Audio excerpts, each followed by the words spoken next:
Vikki, I'm going to actually quote something to you, which I hope you might recognise. It's live life to the full, laugh and love every day because you never know when it will be taken from you. Mm-hmm. Those are pretty nice words. Do you actually recognise them? I do. Did you say them by any chance? I might have done. Does that kind of reflect your philosophy of life? It does. It does. And has that been one of the drivers behind you doing all your amazing fundraising work over the past few years? Yeah, I think it's important to give something back. I have got good health. I'm very lucky. I've got a lovely family. I've got a supportive husband. And I think if you're in a position where you can do something to help others, then it's a fantastic opportunity to do so. Most of your fundraising over the recent years has been for charities to do with victims of domestic abuse. Is there a particular reason for that? I've had friends who have suffered at the hands of perpetrators. One particular friend of mine, and I know she won't mind me saying something, she suffered from dreadful emotional, financial, the whole package of abuse. And she would throw him out, he would come back, making it out that he was the victim. He always turned it around. And as a friend, stood on the outside and watching his manipulative behaviour and wanting to support my friend and being unable to, because you don't want to get involved. Well, you do want to get involved, if you know what I mean, but you can't because it's your friend and you want to support them, and whatever their decisions are, that you need to be there for them. So whenever he did something and left, and I had to help pick up the pieces with her, and on this last particular occasion, she took him back, and she was in bed, and he set fire to the house and tried to kill her.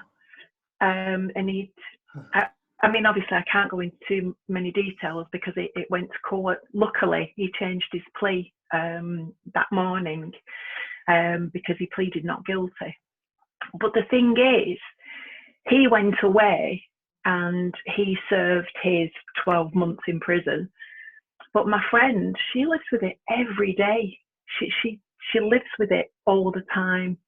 And it's just something that never, ever goes away. It's damaged her for the foreseeable. And I have noticed recently, with everything that's going on at the moment, is it the Salford survivors have said that some ladies, some people who have suffered, having flashbacks because they haven't got that outlet to speak to people, and because they're spending so much time at home, that it's bringing back really bad memories for them.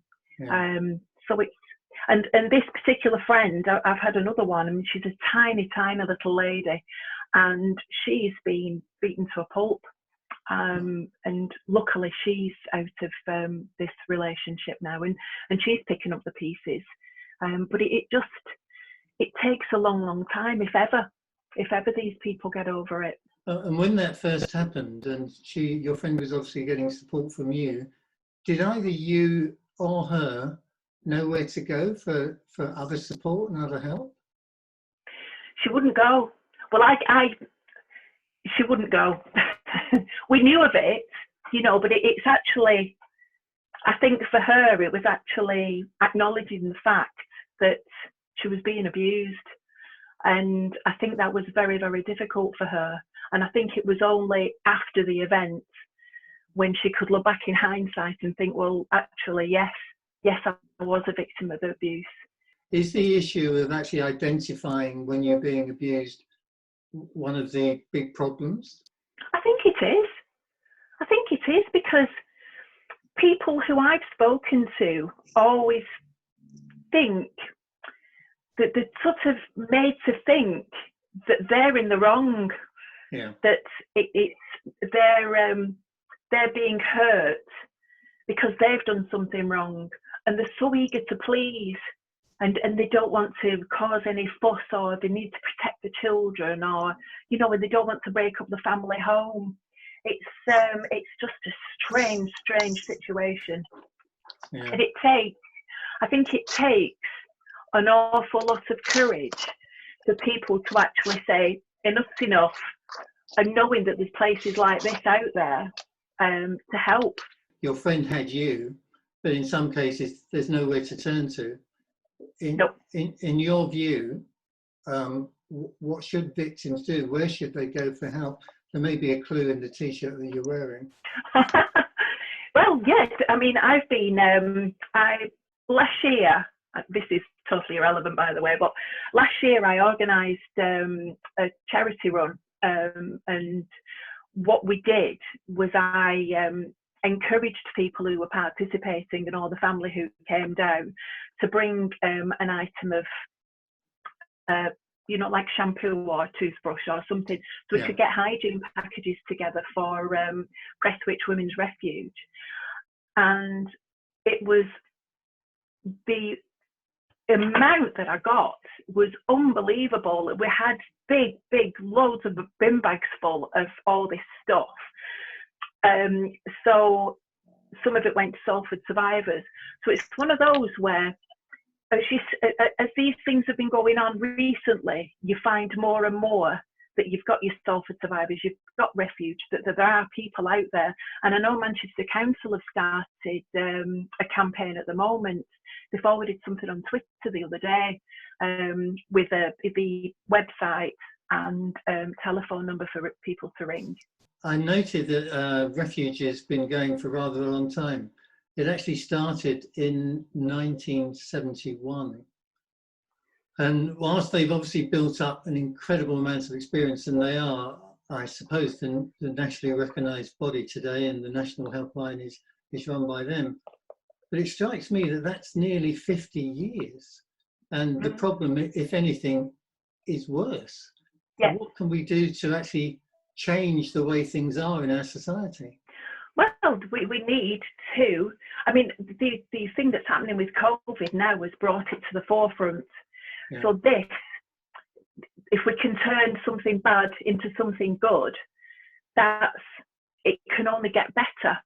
The fact that it's in the news and that celebrities are getting in touch now and trying to fundraise, and if we can keep that momentum up after this is over with, then all the better.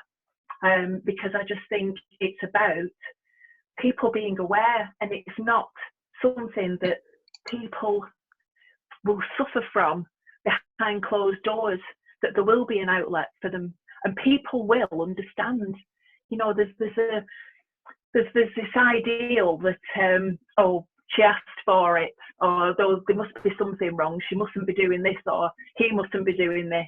There's always that blame factor, and I think the more we educate people about it, the better. And like I say, we can turn something bad into something good, just raising awareness. Is this a case of throwing money at the issue, or is it about increasing awareness and, as you just said, education? Oh, it's all about that. We've got to educate people. We've got to make people aware of what is happening under our noses. You just said it, for the past 50 years. And obviously in the 70s, it was a little bit more different. It was all very, my father was quite a violent man towards my mum. And so that's something that I grew up with. And I thought that it was a normal thing. And it's only as I've obviously matured and got older and you realise that it is wrong. Yeah. Just because people are smaller or, female doesn't matter. Tell us a bit more about Reach and what they do. I believe they have some professionals working for them called independent domestic violence advocates. Can you tell us about what they actually do? Well, there's at the moment they're really struggling because they're on the helplines, and because some of these people are volunteers, they're being absolutely inundated to try and support people. And I've got some statistics, and it says that there's been, since lockdown, there's been a 400% increase in telephone calls from people who were at the hands of perpetrators. So these people are trying the best to help give advice over the telephone. And also, I got a lovely pack from Refuge. What they will do is identify whether people need to be in a safe environment and whether they need to go into one of the safe houses. The safe houses, how widespread are they? Would you say that there are some areas of the country that are better than others? Are there some gaps? And if there are gaps, what happens when somebody needs help in a place which isn't well serviced? Oh, that's a difficult one. I don't think they are well serviced at all, and I'm sure there are pockets all over the country that aren't. And that is one of the problems that we have, because if you haven't got anywhere to go or there aren't these safe houses, then people are more inclined to stay in an abusive relationship. If we waved a magic wand, and we have some of those, and we made you the national czar, what sort of things would you do to actually at least start the process of trying to fix this problem? Can you elaborate? Well, let's for instance say that how early do we start the education process? Would you advocate that there was some consistency in the way children were spoken to in schools, that this became part of the curriculum for them to understand their rights as individuals as they grow up, and so they're better able to recognise when things go wrong and they're not acceptable? Oh, of course. Well, I work in a school, and that the British values that we teach are all encompassing about that, and to be able to give the children a voice so that they are aware of these situations. And obviously there are some of our children at school who are very vulnerable as well. But yeah, if you're talking about education right from the beginning, for them to realise that it isn't right, then that's what we do at school. As soon as we can educate them, we do. And we're open and honest if children have any questions, all as part of our British values. Okay, so the question was about the 999 service and the fact that now that if the caller is unable to actually speak, they can press the keys 5-5, and even if they don't do that, the operator may detect the silence as meaning they need help, and they'll put it through to the police, who may then listen to the call. That sounds like a good thing, but is there any more that can be done?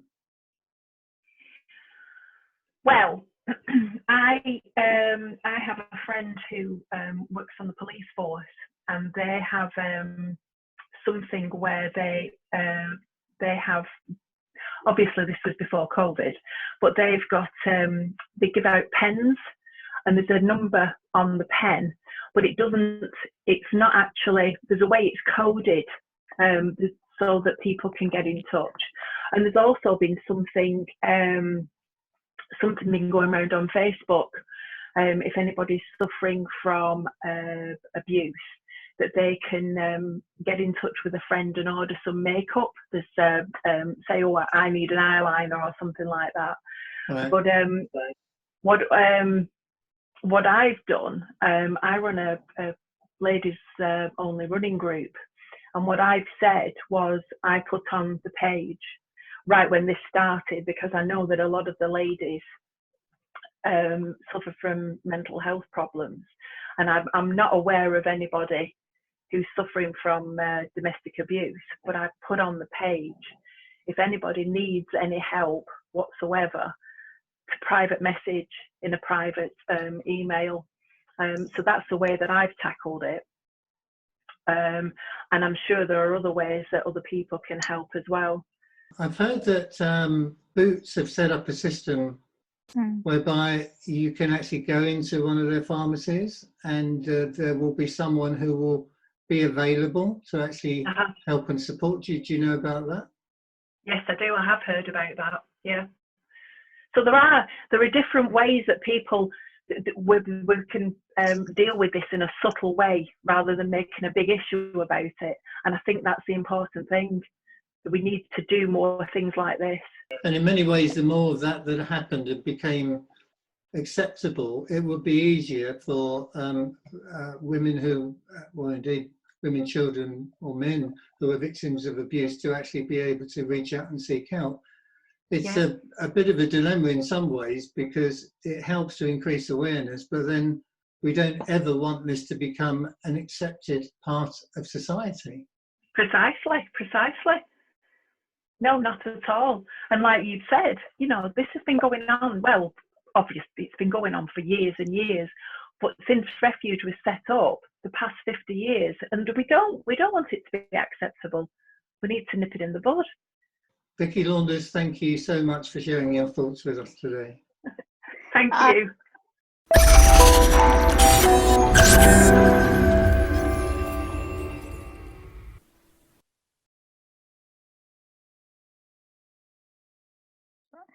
Tell us a little bit about your challenge that you did. It was it was quite funny.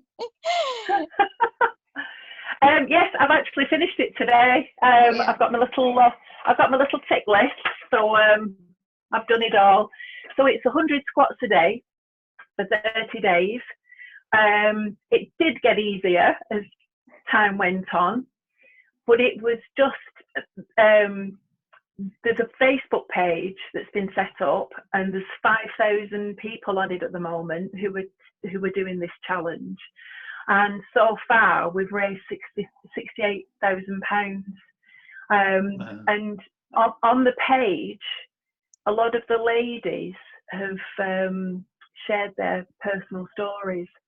So it's inspired everybody to keep going. And some people who have struggled through the challenge, who've got up in the morning and said, "Oh, I've got a really low mood. I'm not in the right frame of mind to do this." Everybody's chivvied one another up and encouraged one another. So it's been absolutely fantastic. And some ladies have said, "Can we keep the Facebook page open, because it's just so good to keep everybody together." So that's one of the nice things about it as well. It's a community group. I know it's become a community now, and everybody's supporting each other, which is really, really good. Yeah. But none of them will be doing 100 squats a day. I just said, "Oh my God, 100 squats a day." Even the thought of that makes me want to go and lie down. I just hate the fact that, you know, in 1971, when Refuge started, I was actually at university. I'm that old. It's nearly 50 years ago. Oh, wow. You can't tell.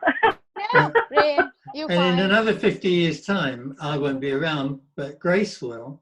And it would be just horrible if Refuge was still that busy. It shouldn't be like that. It shouldn't be. And when you look on the government website, and to be fair, there's quite a lot of advice, and there's telephone numbers. Maybe sometimes there's too many telephone numbers, too many alternatives to go to.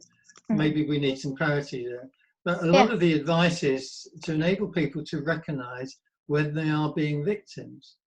And that's got to be what you said before, Vikki, about education. And it's got to start younger than Grace. And Grace, when you were at school, did you get any kind of education? Was this ever a discussion in school?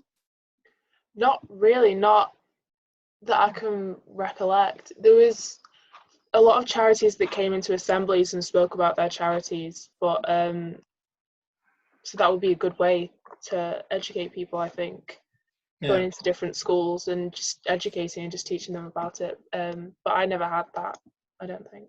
Actually, that's quite interesting, because I taught for a good few years in schools, but we didn't really do anything specific or particular that, you know, this is 15 minutes that we are dedicating every week or every term or something that's about abuse and telling kids signs of abuse and, you know, where they can get help. It wasn't part of school. Well, like Grace said, charities would come in and they will talk about their stuff, but I think this really needs to be part of the curriculum, really, where everybody should be. And it has to be part of your, I don't know, subject curriculums that, yes, you have ticked that box that you have done, you know, with your students and they are aware. You feel so passionately about it, and I know it started with your friend, that you've actually done something about it. And okay, not everyone has the ability to do that, or certainly not the will. But I think a lot of people, you've raised a lot of money quite quickly, so you found that your message is being listened to, isn't it? And they want to support what you're doing. Absolutely. Yeah.